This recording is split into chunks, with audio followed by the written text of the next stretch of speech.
Meu nome é Isabelle Cristine Soma de Castro, eu sou pesquisadora da Universidade de São Paulo, no núcleo de pesquisas em relações internacionais e no Departamento de Ciência Política.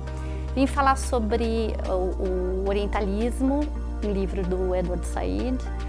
Tive uma experiência super boa com o Celso, foi um papo super gostoso. Convido quem está assistindo para assistir esse papo gostoso. A gente falou de bastante coisa, não só do livro. E é isso.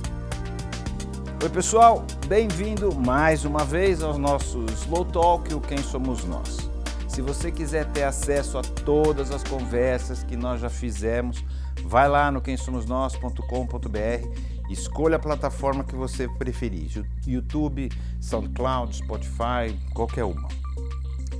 Hoje nós vamos ter mais um programa da série sobre o pensamento descolonial, que é o pensamento do que dizem os pensadores ou pensadoras da América Latina, da África e do Oriente.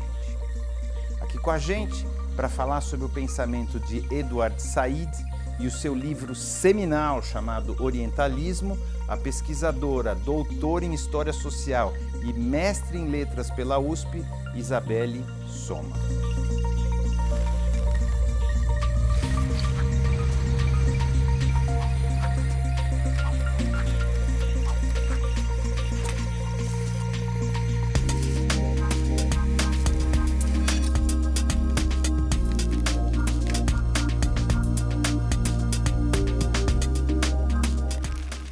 Quem é você? Bem, eu não sei quem eu sou exatamente, mas eu posso falar da minha trajetória. Eu sou formada em jornalismo, trabalhei muitos anos como jornalista em revistas, no jornal, editora, etc. e tal. Mas logo depois de concluir o jornalismo, eu comecei a fazer. Eu sempre me interessei pelo mundo árabe islâmico. Aí eu comecei a fazer árabe. Não tenho, talvez pela cobertura do noticiário na década de 80 sobre guerra civil no Líbano, eu via aquelas fotos, eu ficava meio interessada, o que será que acontece no Oriente Médio, a questão palestina, isso talvez tenha me levado para o jornalismo também. E logo que eu concluí a graduação em jornalismo, eu trabalhava num jornal e comecei a fazer, e fui procurar na história da USP se tinha aulas sobre mundo islâmico, árabe, etc. E não tinha nenhuma disciplina e eu comecei a fazer letras árabe. Aí eu fiz 3 anos de letras árabe, que você aprende falar e escrever. Falar e escrever, mas mais escrever, porque você aprende o árabe clássico, tem o árabe popular, tem o clássico, você aprende mais a ler, né? É um curso mais, como eu posso te dizer, mais duro, assim, não é para você... para você virar um tradutor. É de estudo, né? Não é para você falar no dia a dia, assim, né? Mas aí eu tive que interromper esse curso que eu gostava muito, eu trabalhava muito e fazia esse curso. Você fala? Não. Eu leio, porque eu abandonei desde então, né? E fui morar no Japão a trabalho. Eu trabalhei numa editora lá. E quando eu voltei, eu não consegui mais retomar o curso, porque eu trabalhava de dia e esse curso era de manhã. E um dos meus professores lá, que é o Mamed Jarouche, ele me convidou para fazer o mestrado. E o Mamed, como todo mundo sabe, é o tradutor das Mil e Uma Noites, uma pessoa fantástica, assim, e que me convidou para continuar, falou, não vamos largar, né? E aí, eu já conhecia a obra do Said, né, que já tinha me encantado, e meu mestrado foi em cima do orientalismo do Said. Como árabes e muçulmanos eram retratados em jornais, e mexi muito com orientalismo. Depois fui para... Aí não tinha doutorado na época no árabe, aí eu fui para História e fiz doutorado, agora estou no pós-doutorado e sempre nessa linha mundo árabe islâmico. que foi o fio da meada. Eu mudei, fui do jornalismo para letras, para história, agora eu estou na ciência política, então, mas sempre com esse fio aí. Mas é por causa disso, por que esse interesse? É engraçado isso. Por causa das questões que existiram lá, ou porque é pouco estudado aqui? É curiosidade, eu sou uma curiosa. Você me perguntou quem eu sou uma curiosa. Então, uma curiosa especificamente nessa questão que é o desconhecido, né? O Oriente é o desconhecido pra gente, né? Sou uma brasileira que vive aqui, minha família não é árabe, nunca tinha tido contato com muçulmanos, a gente não tem uma colônia muito grande próxima de casa, né? Enfim. E aí eu me interessei demais e comecei a cavocar, né? Eu falo digging, mas cavocar. Mas quem me primeiro chamou a atenção para depois de entrar, né? Que esse mundo que eu conheci, esse mundo fantástico, diferente, Aladdin, misterioso, do Aladdin. Meio Aladdin, na verdade, o Oriente não é tão diferente do Ocidente, são pessoas lá como nós, né? Então o Orientalismo foi o livro que mudou aquela minha visão, né? Falou, Isabelle, você está atrás de um mundo que não existe, que é um mundo que foi criado, inventado no Ocidente, por questões de poder. E o livro me impactou muito e o mestrado me mostrou que a imprensa tinha muito... Eu estudei como árabes muçulmanos foram retratados pela Folha e pelo Estado antes e depois de 11 de setembro. E a minha primeira hipótese é que depois de 11 de setembro tudo mudou. Mas não, a violência, questões de violência, questões de terrorismo estavam sempre presentes, antes e depois. E questões culturais não apareciam tanto. A própria colônia não aparecia tanto, não aparecia literatura, né?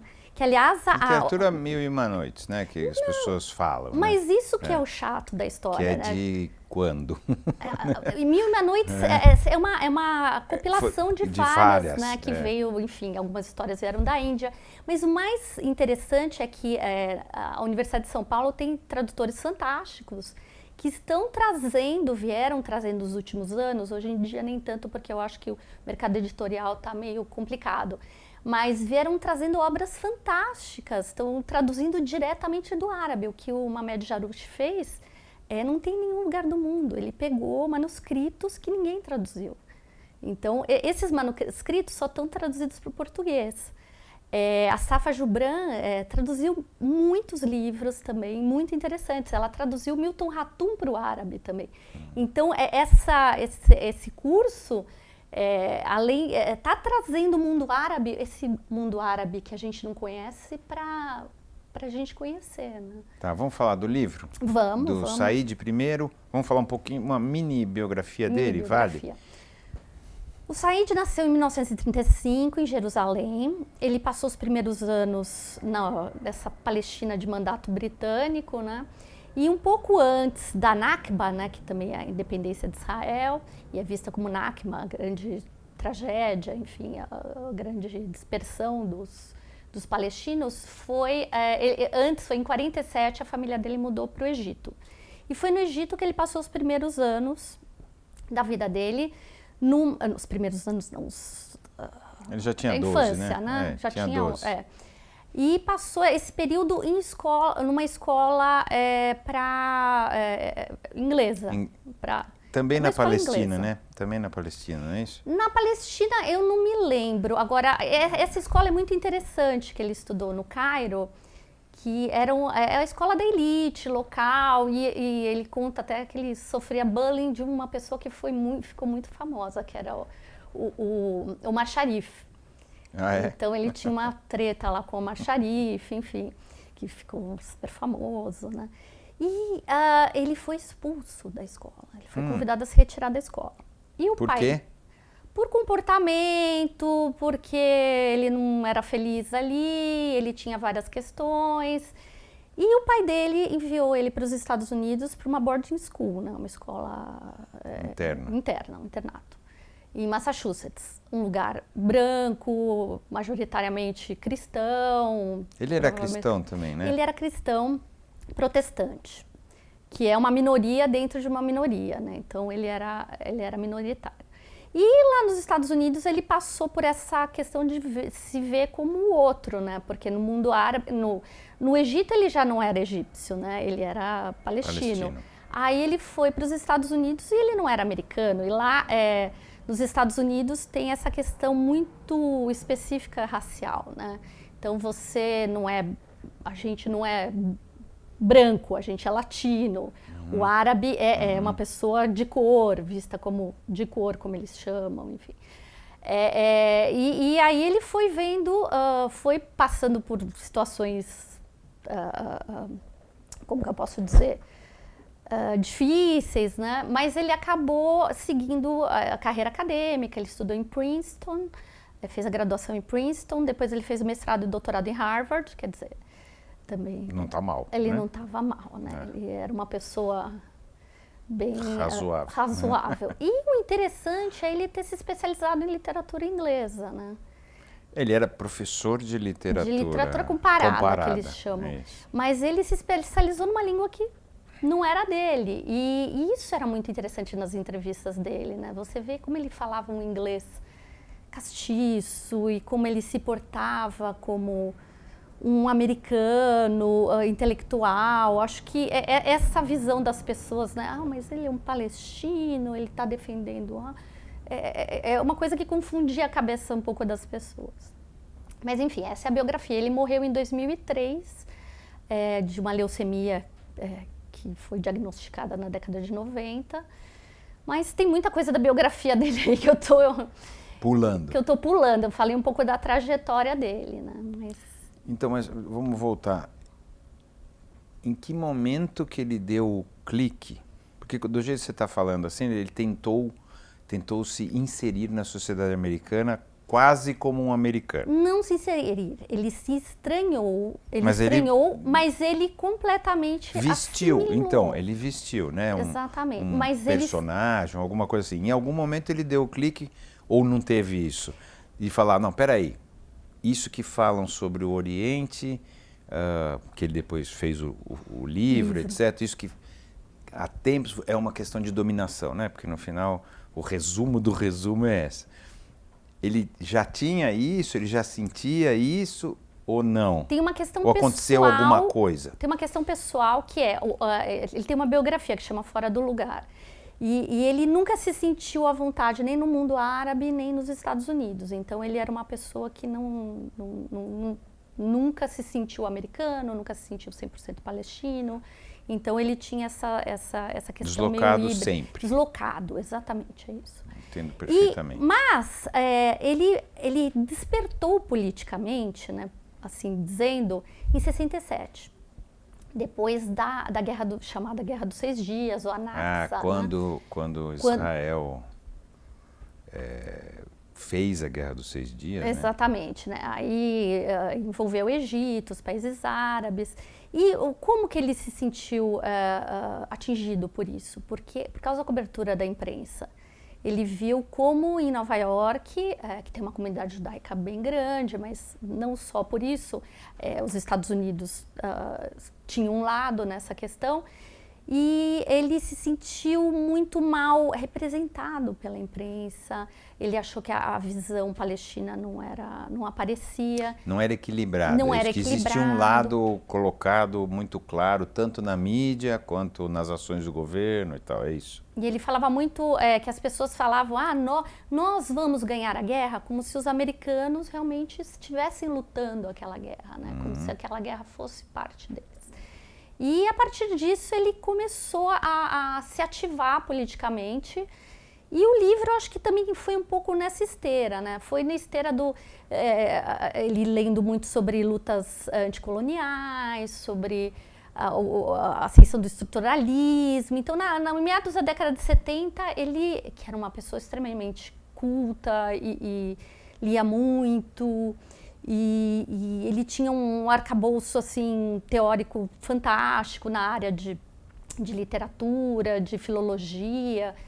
E ele teve um período sabático, se eu não me engano, acho que foi Stanford, ele ganhou uma bolsa e passou um ano lá escrevendo o livro. Esse foi em 75, 76. E ele tentou publicar depois, poucas editoras se interessaram, nenhuma editora bacana, e em 78 ele conseguiu publicar. E o livro, então, o livro virou um marco, não é isso? Um marco, não foi tão imediato assim, mas... Vamos falar então do conteúdo do livro? Sim, sim. Posso só fazer um parênteses antes disso? Quando você fala assim, dá a indicação que ele fala assim, então ele virou um palestino querendo tirar os judeus da Palestina e tal, não sei o que lá, e pelo que eu vi de tudo, ao contrário, né? Ele acha que aquele é o lugar para os judeus e os palestinos estarem juntos ele era a favor, num só governo. Que é mais difícil. Se eu dei essa impressão... Não você deu essa impressão, é que parece que o final é esse, ó. Então, na Guerra dos 6 Dias, os árabes invadiram, né? O Egito invadiu, Israel ganhou rápido, e acabou com tudo, pegou território e tal, e aí ele ficou... Ali ele despertou, politicamente? Foi o que eu falei da história da representação. Não, eu entendi. O que é interessante é que ele defendia todo mundo junto no mesmo lugar. Todo mundo junto. E pensa bem, ele era tão nova-iorquino, em Colômbia, ele convivia, ele tinha muitos amigos. A questão dele não era, a questão era ser reconhecido, é ter um território, é ter autodeterminação, era o tipo de palavra que ele usava. Então vamos falar um pouco do livro, né? A ideia do livro, a ideia central do livro dele. Então, o livro, ele faz uma análise de várias obras literárias e ele define também como o orientalismo é um estilo de discurso, né? É um discurso sobre o Oriente, é também uma disciplina e um estilo de pensamento. Então ele divide isso em 3 partes. A disciplina tem a ver com o que é ensinado em universidades, né? Então ele acha que as cadeiras de filologia, de linguística, de letras, de história, de literatura sobre o Oriente, eles têm um viés. O que é ensinado no Ocidente tem um viés que é tornar o Oriente como um objeto a ser descoberto, mas que eles próprios definem, não exatamente o que é, né? É um estilo de pensamento, é uma forma de pensar o Oriente, é uma forma de achar, o Oriente, aquela coisa exótica, aquilo que a gente estava até falando no começo, né? Aquela coisa também violenta, bárbara, né? Então, a crítica dele é como o Ocidente vem ao longo dos últimos séculos, vem do Ocidente, né? Principalmente o Ocidente, França e Inglaterra. França e Inglaterra. Claro que ele fala mais sobre França e Inglaterra porque ele conhece mais a literatura dos 2 países. Mas ele admite que isso tem muito a ver com o que portugueses, alemães principalmente, espanhóis também produziram sobre o Oriente. Mas a coisa mais interessante também é o discurso. Ele começa o livro falando como o discurso político, né? Ele fala do discurso em geral, mas no começo do livro ele fala sobre o discurso político sobre o Oriente, né? Então, ele fala sobre como políticos ingleses começaram a falar, olha, precisamos ir para o Oriente porque precisamos civilizá-los, é o burden do homem branco, né? O homem branco tem que fazer esse favor para eles. Salvá-los. Salvá-los, exatamente. Salvar a alma e salvar A alma ele acha que é mais mais uma difícil. Questão... Não, ele acha que é mais uma questão retórica do que realmente... Não, claro. Mas, enfim, também tinha essa ideia de salvar, né?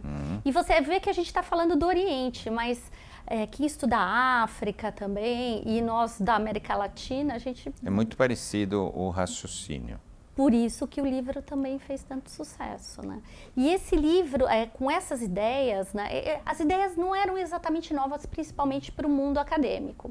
Tinha um autor na década de 60 chamado Anwar Abdelmalek, que era um egípcio, E o Said conhecia esse artigo que esse egípcio escreveu realmente fazendo uma crítica sobre a disciplina orientalista, né? A imagem que o Ocidente criou do Oriente. Exatamente. Intencionalmente, é isso? Intencionalmente, principalmente no mundo acadêmico, né? Então, ele pegou essa ideia, esse artigo eu acho que é de 63, se eu não me engano. E também, mas ele foi além disso, né? O artigo do Abdelmalek é bem mais curtinho, bem menos elaborado.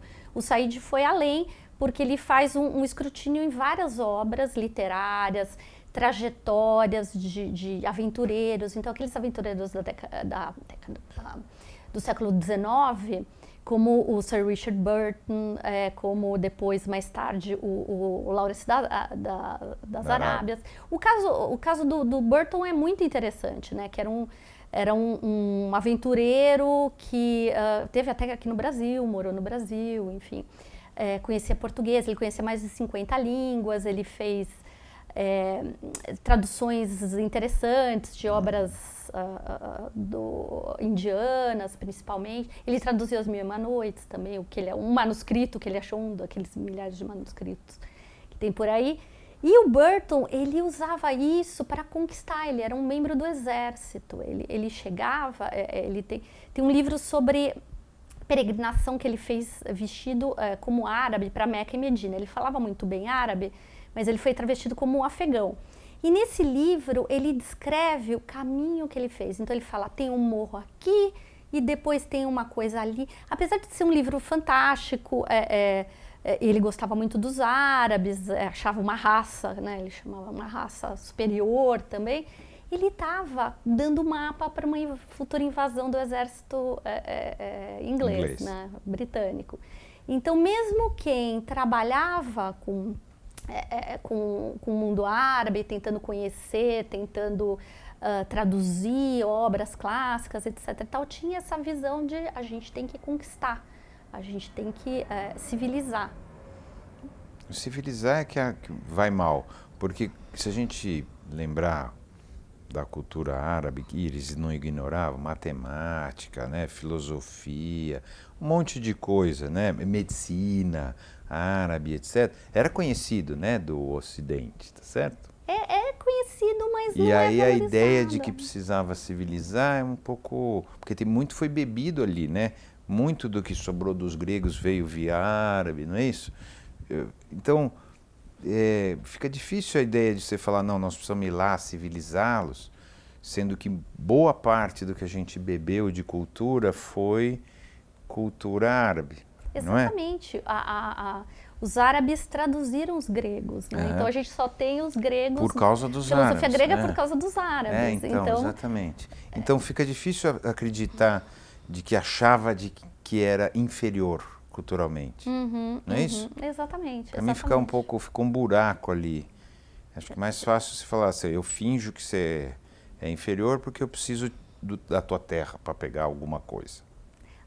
Mas esse é um discurso que pegou, né? Eu lembro, há um tempo atrás, teve aquele filme Cruzadas, aí, se eu não me engano, o Brad Pitt chega e fala, que terra bonita, vamos colocar água para esse povo, não sei o quê. Ele vai ensinar para os árabes, né, como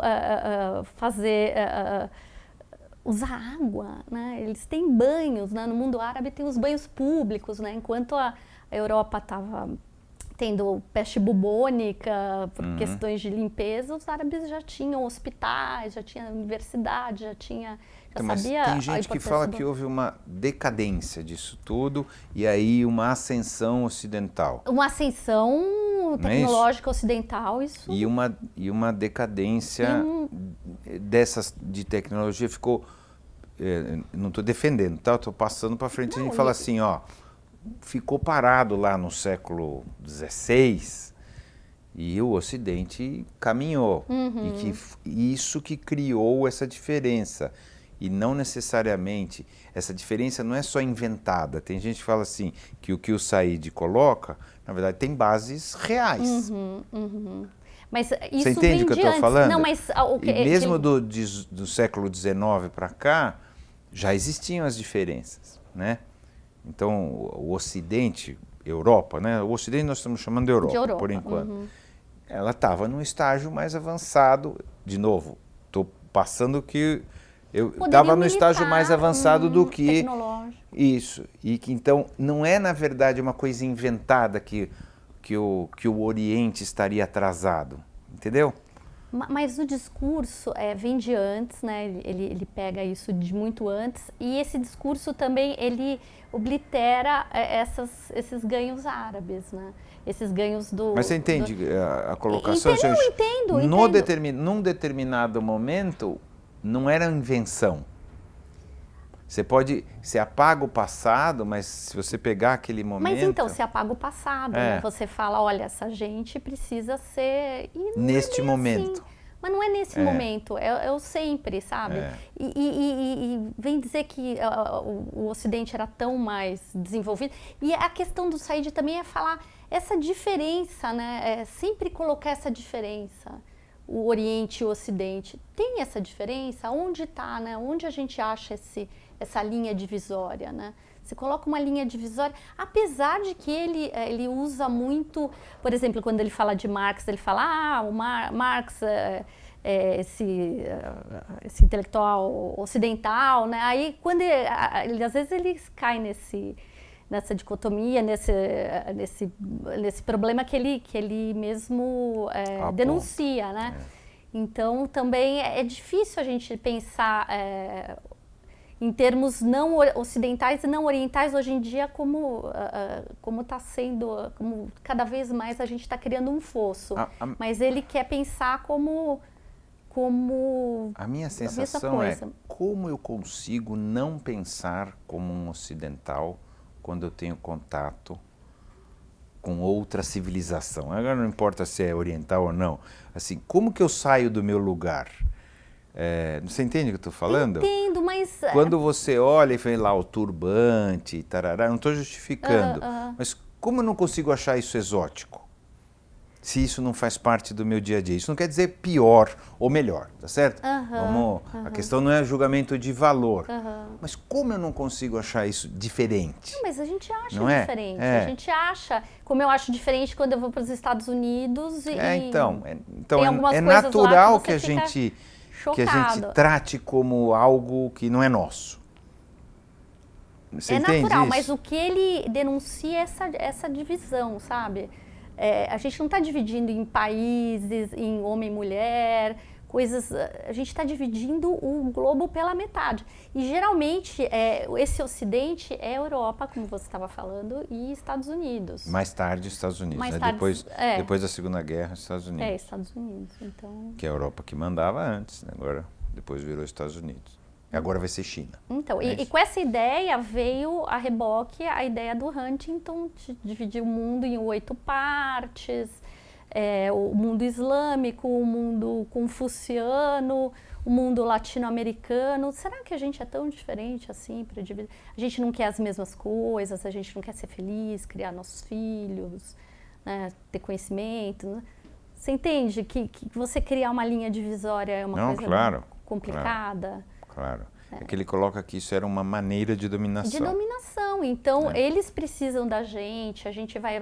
E o orientalismo criou, a partir do seu lançamento, das discussões, né, outras linhas de estudo, como os estudos pós-coloniais, os estudos subalternos, que é muito interessante, né, que é uma linha que veio da Índia. Eles começarem a pensar a história deles por eles, contadas por eles, não mais a Inglaterra contando a história deles, historiadores ingleses. Né? Agora falar os subalternos têm voz, né? É mais ou menos essa é a nossa ideia aqui total, né, da série, os países colonizados, ou as regiões colonizadas, de alguma maneira contando a sua própria história, ao contrário de ser contado pelo outro. Exatamente. Agora, uma curiosidade que me deu pelo que eu entendi, ele fez esse estudo, viu o quanto existiam preconceitos claros sobre o Islã, sobre o Oriente, sobre palestinos, terrorista, violento, tarará, e não se falava, vamos dizer, do lado comum, né, do lado ou bacana e tal. Como era ao contrário? Quer dizer, ele fez algum estudo ao contrário? Como que o Oriente via o Ocidente? Então, ele era um americano. Ele vivia não, mas nos você Estados entendeu Unidos. assim? Mas não Ele fez essa volta? Não fez, porque ele estava muito inserido na sociedade americana, ele era um professor universitário, ele conhecia muito bem a literatura inglesa, de língua inglesa. Então, o ponto de vista dele sempre foi esse. Diziam que ele falava muito mal árabe. Ele não falava árabe muito bem. E, então, ele morou a vida inteira dele nos Estados Unidos. Então, esse outro lado, ele não tinha nem estofo para fazer isso, não tinha nem como. Mas seria importante, porque ele coloca, ó, esse aqui coloca desse jeito para poder dominar. Para poder completar, pelo menos você é especialista, mas é um dominado, eu não sou. A gente tem que falar de poder e não dos conquistados. Então, essa então, ideia dele denunciar... Como conquistados viam tudo isso, né? Ou olhavam o Ocidente, como eles colocavam? Ou quando o mundo árabe dominava o Ocidente, né? Na época que mandava na Portugal, chegava até a Inglaterra e tal, qual que era o olhar que eles tinham também sobre Ele não fez sobre isso. Os europeus, entende? Ele não Será fez que isso isso não é uma maneira do ser humano sempre se sobrepor? O que os romanos achavam quando eles dominavam tudo? Os gregos, o que eles achavam? Eu não estou justificando, é uma pergunta mesmo, se não é um jeito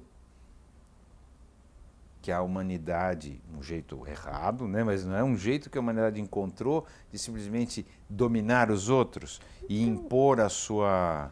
É essa a ideia. Então, mas não é Oriente e Ocidente, não sei se você entende isso que eu tô falando. Você está falando de poder, né? E o cerne da vida dele, que me parece que era a denúncia do poder agindo para conquistar mais poder e para manter o seu poder. Então, ele fala muito do papel do intelectual, né? Que o papel do intelectual é desafiar o poder, não é aceitar o que é dado. Então, por isso que ele sempre foi uma voz super dissonante. Então, ele estava lá para realmente atacar o poder, não para falar, olha, coitado do poder. Tinha gente que também não achava muito legal. Você entende o que eu quero dizer? O que eu quero dizer ele não se colocou no papel de falar sobre como o dominado se sentia. Mas ele falou, né, como o dominado se sentia. Mas o outro lado eu acho que ele não se propôs. Teve uma historiadora que falou muito da época de ouro dos árabes, que se chama Maria Rosa Menukal, que tem um livro super interessante, eu não me lembro o nome do livro, mas ela fala muito dessa época que os árabes dominavam a península. Época de ouro. Ibérica, né? Como que era essa época de ouro, como, claro que não, muita gente fala, era uma época maravilhosa, fantástica, tinha seus problemas, claro, também, né? Então, teve outros historiadores, e ele não era um historiador, né? Ele era um professor de literatura, então ele ficava no que ele entendia, né? E falava muito também, a obra dele tem essa divisão, né? Ele fez livros sobre estudos culturais e também tem uma sub-área aí que é música, que ele era um pianista sensacional, dizem, e ele era muito interessado em música clássica. E o outro lado dos estudos dele foi sobre Palestina, questão palestina. Ele nunca deu aula sobre Palestina, ele se colocava como um ativista também. E como um intelectual, né? Um intelectual ativista, um ativista intelectual, mas a obra dele se baseou mais em estudos culturais e áreas que ele dominava, que era a música e mídia também, não é isso? Como a mídia Covering tratava... Islam. Não é isso? Covering Islam foi um livro que ele escreveu em 80, logo depois da Revolução no Irã, em 79. E também foi comentando sobre como a mídia americana demonizava essa revolução. Não que ele apoiasse a revolução, enfim, isso é outra história. E também é bom lembrar que o Irã não é árabe, é um país de outra língua. Eles falam Farsi. Que é uma língua indo-europeia, que não tem nada a ver com árabe, enfim. Mas ele estava falando mais sobre como a mídia cobria o Islã nos Estados Unidos. E esse livro virou também um clássico para quem estuda representações jornalísticas. Como ele via o terrorismo? Porque ele pegou um pedaço ali, né? Então, ele como palestino, eu lembro que eu cheguei a ler que ele fala, ele não concordava, mas ele entendia. O que quer dizer isso?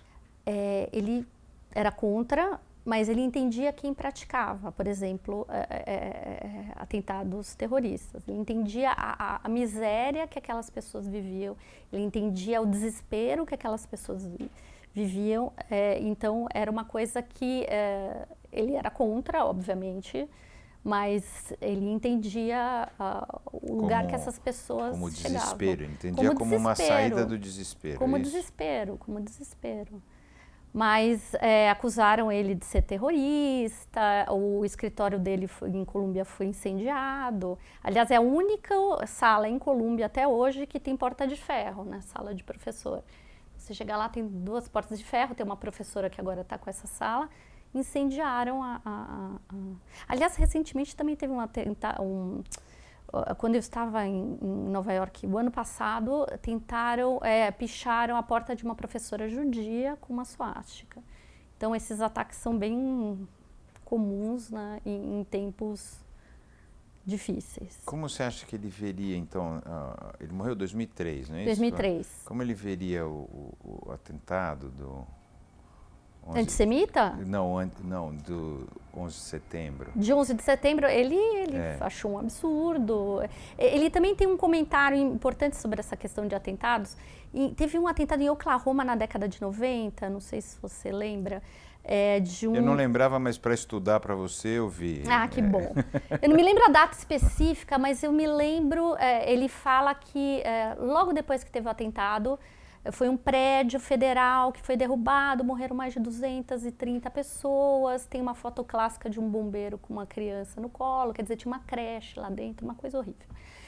E aconteceu o atentado, a imprensa ligou para ele. Professor, o que você tem a falar sobre isso? Aí ele, por que eu? Porque imediatamente ligaram a atentados islâmicos. Né? E, na verdade... Quem que provocou? Não era um americano. Era um americano branco, Timothy McVeigh, que depois foi condenado à morte, enfim. Então, isso prova a questão dele. Mas, 11 de setembro realmente foi um... Existiu, né? Assim, existiu. Tem um fato, é um fato. Um fato, e um fato que é interessante. A maioria, quase todos, eram sauditas.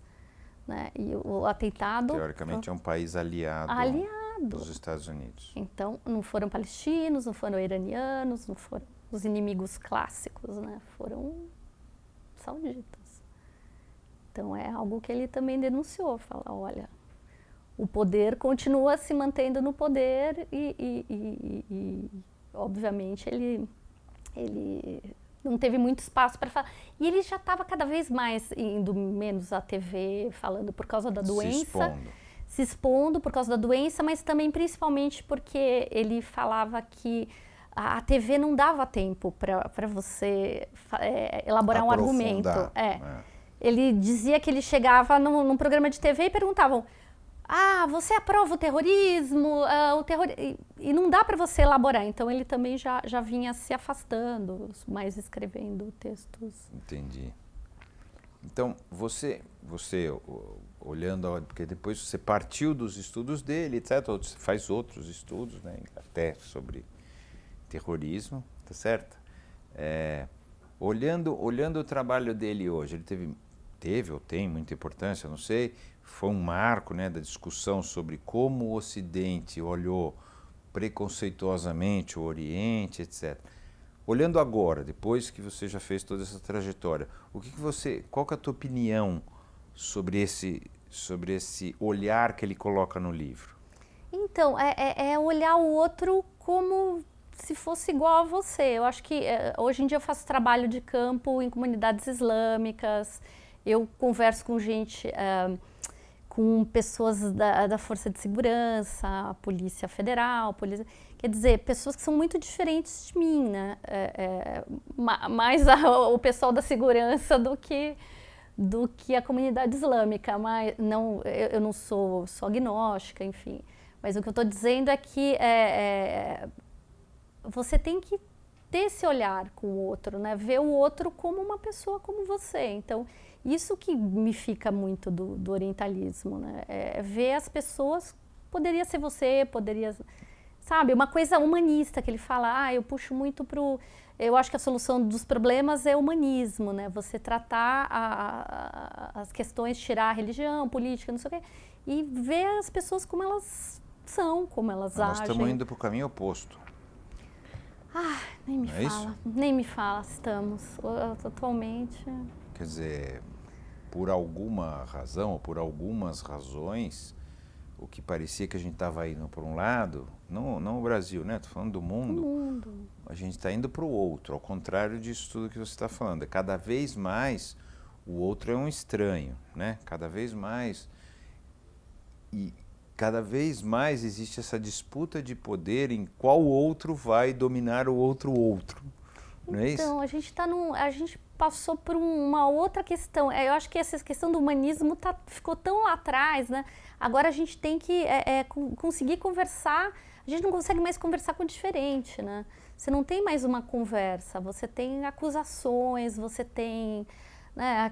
Aqui no Brasil, a gente passa por um momento de não conseguir conversar, você não consegue conversar. Se a pessoa não pensa como você, ela te acusa, ela... Sabe? Não sei. Não, a gente é acusado de dar espaço para coisas que a gente não necessariamente concorda, mas a gente acha que a gente tem que ouvir. Mas esse é o espaço... Ou quem somos nós toma pau quando faz isso. Mas isso é o espaço acadêmico. A gente tem uma resistência na universidade de receber pessoas que vêm falar coisas horríveis, né? Teve um tempo atrás que uma pessoa, enfim, eu nem me lembro o assunto que ele... E os alunos colocaram a pessoa para fora. Sinceramente, eu não iria lá escutar aquela pessoa, que era um assunto que realmente eu não estou conseguindo mais. Mas a gente tem que escutar. E se a gente não escuta, a gente está falando... Como eu refuto também, se eu não escuto? Então, mas se você não está escutando, você está falando, o que você fala é besteira, eu não quero te escutar, você não merece ser escutado, né? E isso o mundo acadêmico está vendo um pouco, que esse nariz empinado de muito tempo, de falar, não, aqui só fala acadêmico. Não, a gente tem que ouvir todo mundo e tentar refutar. Agora, a refutação é que também está sendo difícil, né? Eu tive uma vez um aluno que eu estava dando uma aula, o aluno falou assim, não, eu estou vendo aqui que isso aqui está errado. Primeiro que ele leu errado o que estava escrito. E segundo, que ele pegou num site qualquer alguma coisa diferente do que eu estava falando e disse que tinha mais confiança naquilo do que eu, que tinha aquela formação e que tinha aquele lugar de fala, que é a Universidade de São Paulo, que é uma classe lá nas ciências sociais. Né, você tem uma carreira, uma trajetória para chegar lá, não é? Então, é complicado. E por outro lado, a gente tem que ouvir mais as comunidades tradicionais também, né? A academia, durante muito tempo, não deu espaço para as falas tradicionais, né? Então, a gente tem que dar espaço para... Tem uma cátedra no Unifesp que chama Capora, né? Eles dão espaço para a fala enfim, indígenas, líderes, pessoas do candomblé. Então, que tem um conhecimento que não é acadêmico, mas é um conhecimento muito importante. Então, a academia também fechou muito a porta para isso. Nós estamos pior que isso. Não eu estou falando mais do mundo acadêmico. A gente aqui está pior, né? Você chegar e falar, olha, enfim, o mundo é redondo e a pessoa falar que assistiu o programa e você falar, não é bem assim, não sei o quê, eu tenho um bagulhinho aqui que... Sabe? Aí fica difícil também, né? Porque acho que o conhecimento científico tem um papel na sociedade que está sendo descartado. Talvez porque as pessoas estejam um pouco amarguradas com essa falta de... A gente não tá, o mundo científico se coloca num papel, num tablado... Não faz parte dos seres humanos, né? Não faz parte dos seres humanos. Esse é um probleminha que cria uma dificuldade de relacionamento entre o conhecimento científico e a vida do dia a dia. né? E acaba gerando um certo ressentimento e aí... Mas acho que a questão é mais ampla até do que a questão do conhecimento científico ou não. As pessoas não estão querendo enxergar os outros como sujeitos, mas sim sempre como objetos dos seus desejos, certo? E isso tem dificuldade bastante. Até, acho que, se eu não me engano, querem rever, né, os Estados Unidos propôs rever os direitos humanos, né? Então, o que seriam, né, os direitos humanos? Rever para pior, né? Então, acho que nós estamos numa situação... E já fizeram isso? Por que você proíbe pessoas de países muçulmanos de entrarem no seu país? Só porque são de países muçulmanos? O Trump fez isso, né? Então, não pode vir gente do Sudão, do Iêmen, não sei o quê. Mas por quê? Você é uma pessoa boa ou ruim... Eles dizem o porquê, né? Porque eles dizem que é... Mas você tem que ter tem a alegação, né? Não estou dizendo que está correto, mas a alegação é de que são perigosos. Países onde tem terroristas. Mas né? vê a ficha da pessoa, né? Não é? Por causa de uma religião, isso já é... Mas enfim, cada pessoa, cada país tem as suas regras e já que passou pela Suprema Corte, então... Bom, então vamos fechar, um bom momento para fechar. Quem você acha que nós somos, seres humanos? Nós, seres humanos, somos tão incompletos, tão cheios de desejos incompletos e que estamos sempre em busca desses desejos. E precisamos ouvir mais, ver mais o outro, porque não é só os nossos desejos, né? Todo mundo tem desejos, se a gente conseguir juntar todos, a gente talvez seja mais feliz, ou vamos tentar ser mais feliz. Tá bom.